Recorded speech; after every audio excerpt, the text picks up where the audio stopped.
Assalamualaikum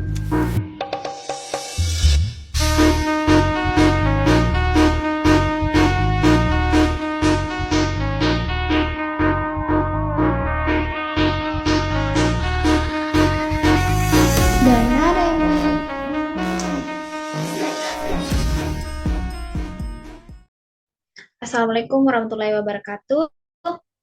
Waalaikumsalam warahmatullahi wabarakatuh. Baik, terima kasih atas waktu dan kesempatan yang telah diberikan kepada saya. Saya atas nama Yeni Sirinding dengan NIM 220903502027. Di sini saya akan mempresentasikan penelitian saya dengan judul Pengaruh Pelatihan dan Kompensasi Terhadap Prestasi Kerja Karyawan. Pendahuluan yang pertama, latar belakang. Seiring dengan perkembangan zaman dan persaingan bisnis yang semakin ketat, perusahaan dituntut untuk meningkatkan kualitas dan produktivitas karyawannya. Salah satu cara untuk mencapai hal ini adalah melalui pelatihan dan kompensasi yang memadai. Pelatihan bertujuan untuk meningkatkan pengetahuan, keterampilan, dan sikap karyawan, sedangkan kompensasi yang adil dapat memotivasi karyawan untuk memberikan kontribusi terbaik bagi perusahaan. Penelitian ini berfokus pada PT Kimia Farma Persero yang memiliki peran penting dalam menyediakan obat-obat dan layanan kesehatan. Dengan memahami faktor-faktor yang mempengaruhi kinerja karyawan, perusahaan dapat mengambil langkah strategis untuk meningkatkan produktivitas dan mencapai tujuan bisnisnya. Proposal ini disusun berdasarkan studi literatur dan observasi lapangan, dengan harapan dapat memberikan kontribusi yang bermanfaat bagi pengembangan strategi, pelatihan, dan kompensasi yang lebih efektif di perusahaan tersebut. Adapun rumusan masalah yang pertama, bagaimana pengaruh pelatihan terhadap prestasi kerja karyawan di PT Kimia Farma Persero. Yang kedua, sejauh mana kompensasi mempengaruhi prestasi kerja karyawan di PT Kimia Farma Persero. Yang ketiga, apakah terdapat hubungan simultan antara pelatihan dan kompensasi terhadap prestasi kerja karyawan. Yang keempat, indikator apa saja dalam pelatihan dan kompensasi yang memiliki pengaruh paling signifikan terhadap prestasi kerja karyawan. Adapun tujuan penelitian. Tujuan penelitian ini yaitu untuk mengevaluasi dampak pelatihan dan kompensasi terhadap prestasi kerja karyawan di PT Kimia Farma. Tujuan penelitian meliputi analisis kontribusi pelatihan dan kompensasi terhadap prestasi kerja, identifikasi hubungan antara dua variabel, dan rekomendasi untuk meningkatkan program pelatihan dan kompensasi guna meningkatkan kinerja karyawan secara keseluruhan. Adapun manfaat penelitian, yaitu untuk memberikan wawasan tentang pengaruh pelatihan dan kompensasi terhadap prestasi kerja karyawan di PT Kimia Farma. Hasilnya dapat membantu manajemen merancang program pelatihan dan kebijakan kompensasi yang lebih efektif untuk meningkatkan kinerja dan produktivitas karyawan. Informasi ini juga bermanfaat bagi karyawan untuk memahami peran pelatihan dan kompensasi dalam meningkatkan prestasi kerja mereka. Bagi akademis, penelitian ini dapat menjadi referensi untuk studi lebih lanjut di bidang manajemen sumber daya manusia dan berkontribusi pada pengembangan teori dan praktik dalam hubungan antara pelatihan, kompensasi, dan prestasi kerja. Adapun tinjauan pustaka, yang pertama, manajemen sumber daya manusia.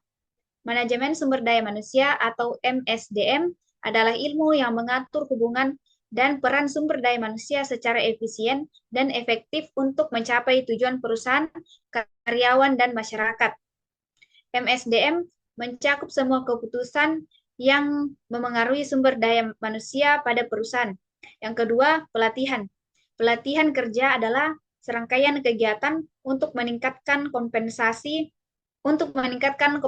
kerja, produktivitas, disiplin, sikap, dan etos kerja pada tingkat keterampilan dan keahlian tertentu sesuai dengan jenjang dan kualifikasi jabatan dan pekerjaan.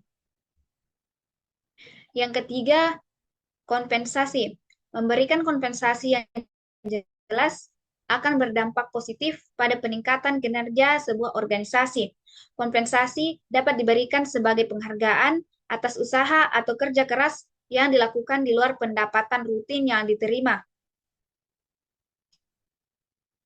Kompensasi menurut Hasibuan menjelaskan bahwa kompensasi adalah segala pendapatan yang diterima karyawan dalam bentuk uang, barang langsung atau tidak langsung sebagai imbalan atas jasa yang diberikan kepada perusahaan.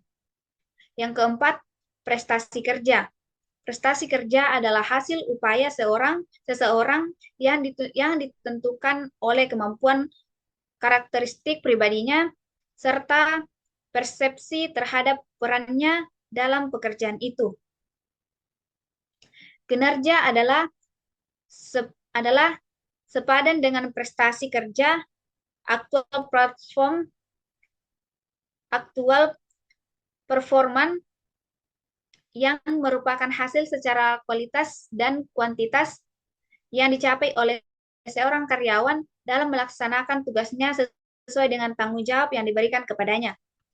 Adapun penelitian sebelumnya yang saya ambil yaitu penelitian dari Rio Vicky Lobung pada tahun 2018 dengan judul Pengaruh Pelatihan dan Kompensasi Terhadap Kinerja Pegawai pada BPMPD Provinsi Sulawesi Utara. Adapun kerangka konseptual, variabel independen atau variabel bebas, variabel X1 pelatihan, variabel X2 motivasi, variabel dependen atau variabel terikat, variabel Y prestasi kerja. Adapun hipotesis yang pertama, pelatihan atau X1 memiliki pengaruh positif dan signifikan terhadap prestasi kerja. Hipotesis yang kedua, yaitu kompensasi atau X2 memiliki pengaruh positif dan signifikan terhadap prestasi kerja. Adapun metode penelitian, desain penelitian. Jenis penelitian yang pertama, penelitian kuantitatif. Penelitian ini berfokus pada pengumpulan dan analisis data numerik untuk menguji hipotesis dan hubungan antar variabel. Yang kedua, penelitian asosiatif. Penelitian ini bertujuan untuk mengetahui hubungan antara dua variabel atau lebih, yaitu pelatihan dan kompensasi sebagai variabel independen, serta prestasi kerja karyawan sebagai variabel dependen. Adapun populasi yaitu penelitian menggunakan populasi sebagai wilayah generalisasi yang terdiri dari objek atau subjek yang memiliki kualitas dan karakteristik tertentu untuk dipelajari dan kemudian ditarik kesimpulannya. Populasi dalam penelitian ini adalah seluruh karyawan kantor pusat PT Kimia Farma Persero yang berjumlah 290 orang. Adapun sampel adalah bagian dari jumlah dan karakteristik yang dimiliki oleh populasi. Sampel dalam penelitian ini terdiri dari 74 responden yang dipilih menggunakan metode konvensi sampling, yaitu memilih individu yang mudah diakses dan bersedia berpartisipasi. Pemilihan ini dilakukan berdasarkan rumus Lovin untuk menentukan ukuran sampel yang representatif dari populasi karyawan PT Kimia Farma Persero yang berjumlah 290 orang. Adapun variabel penelitian. Yang pertama, pelatihan atau X1. Yaitu proses pendidikan jangka pendek yang terorganisir untuk meningkatkan pengetahuan dan keterampilan karyawan. Diukur melalui indikator seperti instruktur, peserta, materi, metode, tujuan, dan sasaran menggunakan skala Likert. Kompensasi atau X2, imbalan yang diterima karyawan sebagai penghargaan atas kontribusi mereka mencakup gaji, insentif, bonus, premi, pengobatan, dan asuransi. Diukur dengan skala Likert. Yang ketiga, prestasi kerja atau variabel Y. Tingkat pencapaian karyawan dalam melaksanakan tugas diukur melalui kuantitatif kerja, kualitas kerja, pelaksanaan tugas, dan tanggung jawab juga menggunakan skala Likert. Adapun instrumen penelitian. Yang pertama, kuesioner. Kuesioner adalah alat pengumpulan data yang digunakan untuk mengukur persepsi responden mengenai variabel-variabel penelitian, yaitu pelatihan, kompensasi, dan prestasi kerja. Kuesioner ini terdiri dari pernyataan yang harus dijawab oleh karyawan.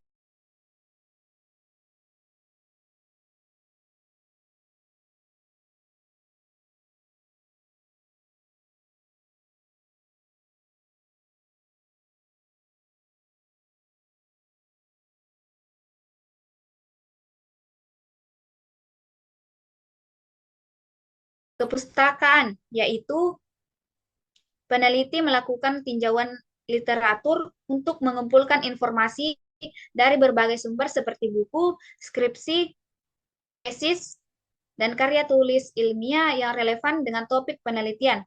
Yang kedua, penelitian lapangan. Peneliti mengunjungi PT Kimia Farma untuk mengumpulkan data primer dengan menyebarkan kuesioner kepada karyawan sebagai responden. Kuesioner berisi pernyataan yang harus dijawab sesuai dengan kondisi aktual. Teknik analisis data. Yang pertama, uji validitas. Memastikan bahwa kuesioner yang digunakan dapat mengukur variabel yang dimaksud dengan akurat. Validitas diukur dengan membandingkan nilai hitung dan dengan nilai tabel. Yang kedua, uji reliabilitas, yaitu mengukur konsistensi instrumen peneliti. Instrumen dianggap reliable jika koefisien reliabilitasnya minimal 0,60. Ini memastikan bahwa hasil yang diperoleh dari kuesioner dapat diandalkan. Ketiga, analisis deskriptif, yaitu menggambarkan karakteristik data yang dikumpulkan seperti frekuensi, rata-rata, dan distribusi responden berdasarkan variabel yang diteliti. Yang keempat, analisis inferensial, yaitu melakukan pengujian hipotesis untuk menentukan hubungan antara variabel independen, yaitu pelatihan dan kompensasi, dan variabel dependen, yaitu prestasi kerja, menggunakan metode statistik yang sesuai. Dan yang kelima, menggunakan data dengan SPSS, menggunakan perangkat lunak SPSS untuk melakukan analisis statistik, termasuk uji validitas, reliabilitas, dan analisis regresi untuk menguji hubungan antar variabel. Baik, sekian presentasi dari saya. Jika jika ada yang ingin bertanya, saya persilakan kepada teman-teman untuk raise hand. Baik, saya persilakan Saudari Susanti untuk bertanya. Baik, terima kasih atas kesempatannya. Perkenalkan, nama saya Susanti. Pertanyaan saya, mengapa Anda memilih PT Kimia Farma sebagai objek penelitian Anda?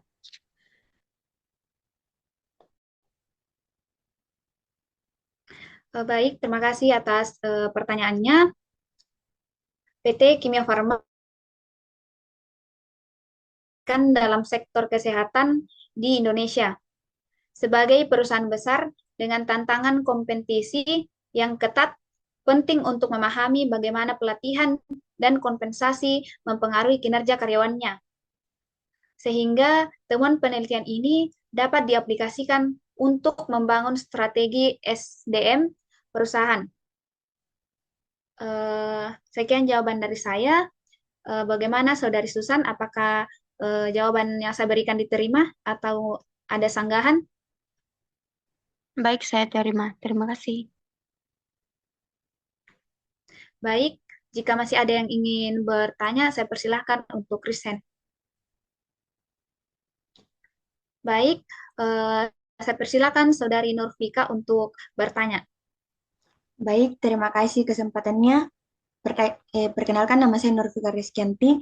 Pertanyaan saya yaitu, dalam konteks penelitian yang tadi, bagaimana validitas kuesioner diuji dan mengapa hal ini penting untuk hasil penelitian? Terima kasih.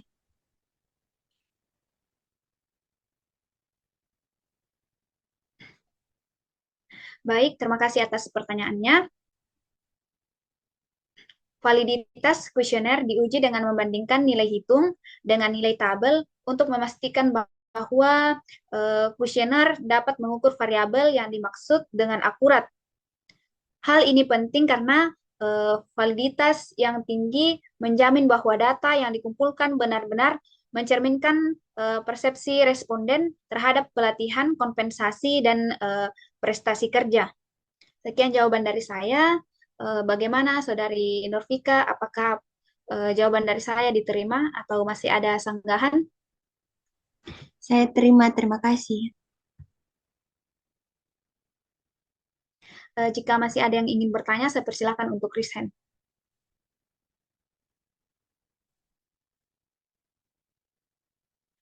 Baik, saya persilahkan Saudari Susanti untuk bertanya. Baik, saya ingin bertanya mengenai pelatihan dan kompensasi.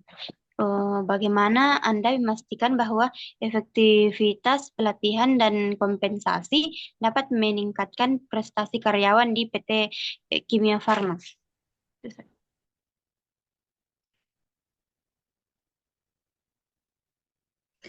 Baik, terima kasih atas pertanyaannya. Efektivitas pelatihan dan kompensasi diukur menggunakan skala Likert yang mencakup berbagai indikator seperti kualitas instruktur, relevansi materi, kejelasan kompensasi, dan kepuasan karyawan terhadap sistem penghargaan. Data dianalisis menggunakan analisis regresi untuk mengetahui pengaruh masing-masing variabel terhadap prestasi kerja. Sekian jawaban dari saya. Jika ada bagaimana Saudari Susanti, apakah jawaban saya diterima eh, atau ada sanggahan? Abe, saya mau menyanggah. Ya, dipersilahkan. Bagaimana jika terdapat faktor eksternal yang dapat mengaruhi prestasi kerja yang tidak terdeteksi oleh kuesioner yang Anda bagikan? Baik, terima kasih atas pertanyaannya. Penelitian ini telah dirancang untuk memfokuskan variabel yang dapat dikendalikan oleh perusahaan, yaitu pelatihan dan kompensasi. Namun, kami tidak mengabaikan kemungkinan adanya faktor eksternal yang dapat menjadi saran penelitian lanjutan guna melengkapi temuan ini. Sekian jawaban dari saya. Bagaimana Saudara Susanti? Apakah diterima atau masih ada sanggahan? Baik, saya terima. Terima kasih. Baik, jika masih ada pertanyaan, saya persilakan untuk raise hand. Baik, saya persilahkan kepada Saudari Nurfika untuk bertanya. Terima kasih kesempatannya. Pertanyaan saya yaitu mengapa penggunaan skala Likert dalam kuesioner dianggap efektif untuk mengukur persepsi responden terhadap variabel penelitian. Terima kasih. Baik, terima kasih atas pertanyaannya. Penggunaan skala Likert yang dianggap efektif karena memungkinkan responden untuk mengekspresikan tingkat setuju atau tidak setuju mereka terhadap pernyataan yang diberikan, sehingga memberikan data yang lebih nuansa dan mendalam mengenai persepsi mereka terhadap pelatihan, kompensasi, dan prestasi kerja.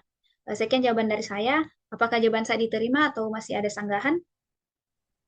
Izin menyanggah. Dipersilahkan untuk memberikan sanggahan. Baik, pertanyaan saya yaitu apakah skala Likert efektif jika responden cenderung memiliki jawaban tengah atau yang dianggap sosialnya yang diinginkan? Terima kasih. Baik, terima kasih atas sanggahannya. Skala Likert efektif, tetapi bias seperti kecenderungan memilih jawaban tengah atau sosial yang diinginkan bisa terjadi. Solusinya adalah mengacak pertanyaan, atau memilih skala ganjil atau gen. Sekian jawaban dari saya.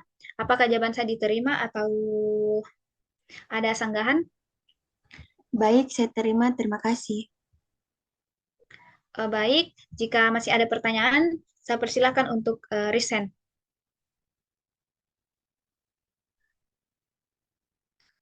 Baik, jika sudah tidak ada, sekian presentasi dari saya. Kurang dan lebihnya mohon dimaafkan.